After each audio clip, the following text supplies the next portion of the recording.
नमः शिवाय। जय नित्यानंद। दरअसल गहराई से सोचे तो समझ आएगा कि वर्तमान ही ईश्वर है। एक प्रयोग के माध्यम से इसको समझा भी जा सकता है।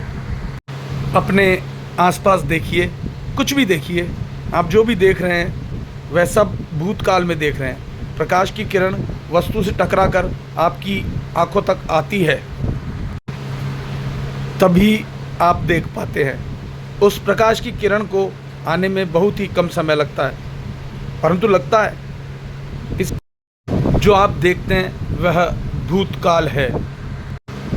कुछ माइक्रोसेकंड पीछे देखते हैं। आप कांच में देखें तो भी आप खुद को वर्तमान में नहीं देख सकते हैं, क्योंकि कांच की स्मृति प्रकाश के माध्यम से ही आँख तक आती है। इसलिए उस प्रकाश को आँख तक आने में भी कुछ न कुछ समय लगता है, इसलिए वो वर्तमान नहीं है। एक गजब बात और है, आप वर्तमान में सुन भी नहीं सकते। आप जो कुछ भी सुनते हो वे सब शब्द भूतकाल में बोले गए हैं। यदि मैं आपको आवाज़ लगाऊं तो आप तक मेरी आवाज़ को जाने में कुछ माइक्रोसेकंड लगेंगे। फिर वह ध्वनि आपके कान तक जाएगी, फिर वह मस्तिष्क तक जाएगी और फिर मस्तिष्क से उसे समझेगा। इससे भी समय लग रहा है।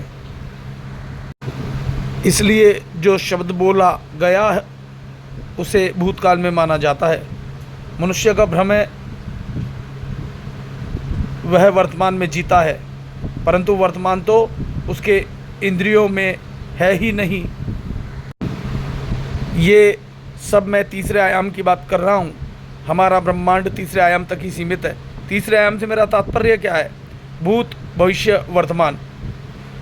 यहाँ आप बिना मुंह के नहीं बोल सकते, बिना कान के नहीं सुन सकते, लेकिन इस ब्रह्मांड के तीसरे आयाम के आगे पांचवा आयाम भी है, चौथा भी है, लेकिन पांचवा आयाम मुख्य है। वहाँ आप बिना मुंह के बोल सकते हैं, बिना आँख के देख सकते हैं और बिना कान के सुन सकते हैं। और गजब की बात तो यह है कि वह सब वर्तमान में होता है और वही वर्तमान ईश्वर है, परमात्मा है। अब आपको उस आयाम के आगे की बताता हूँ। अब एक प्रयोग बताता हूँ। एकदम शांत हो जाएं, बिल्कुल शांत। अब अपने मन में कुछ भी बोलें, कुछ भी बोलें। आपने जो बोला है बिना मुंह के बोला है और अपनी समझने वाली भाषा में ही बोला है। अब आपने जो बोला है मन में, उसे ही आपने सुना भी है, उसी समय सुना है। अगर सुनते नहीं तो पता ही नहीं चलता कि बोले क्या हैं। ये बिना सुने पता भी नहीं चलता, लेकिन हमें तो पता चल रहा है, यानी हमने जो मन में बोला उसे सुन भी लिया। देखो, आपने बिना कान के सुन लिया, बिना मुंह के बोल लिया। अब एक गजब बात है, अब आप बिना आँख के देख भी पाएंगे। अपनी आँख बंद कर ले और अब सोचे एकदम पीला पीला नींबू है, बस देखना ही तो है, सोच लें और आप पाएंगे कि पीला नींबू दिख जाएगा, बिना आँखों के ही दिख जाएगा। और अब ये जो कुछ भी हो रहा है ये पांचवें, फिफ्थ डायमेंशन में हो रहा है और वही ईश्वर है। मैंने पहले बताया कि वर्तमान ही ईश्वर है। आपने फिफ्थ डायमेंशन, पांचवें आयाम में वर्तमान को समझ लिया, देखा, सुना और बोला भी वर्तमान में। अब एक और बात बताता हूँ, गहरी बात है। जब तुम्हारा मन बोल रहा था तो उसे सुन कौन रहा था? विज्ञान तो कहता है कि मन एक समय में एक ही काम कर सकता है।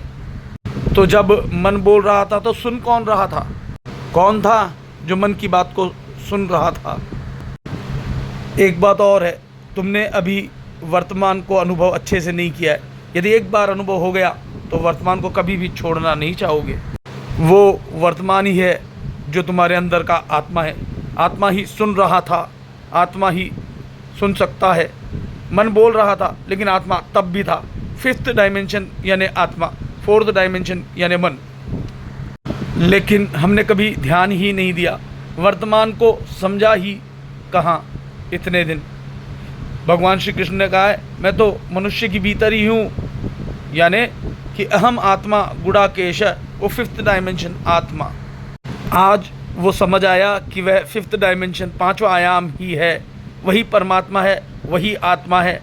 आत्मा यानी तुम, यानी तत् त्वमसि, सिर्फ तुम, सिर्फ तुम।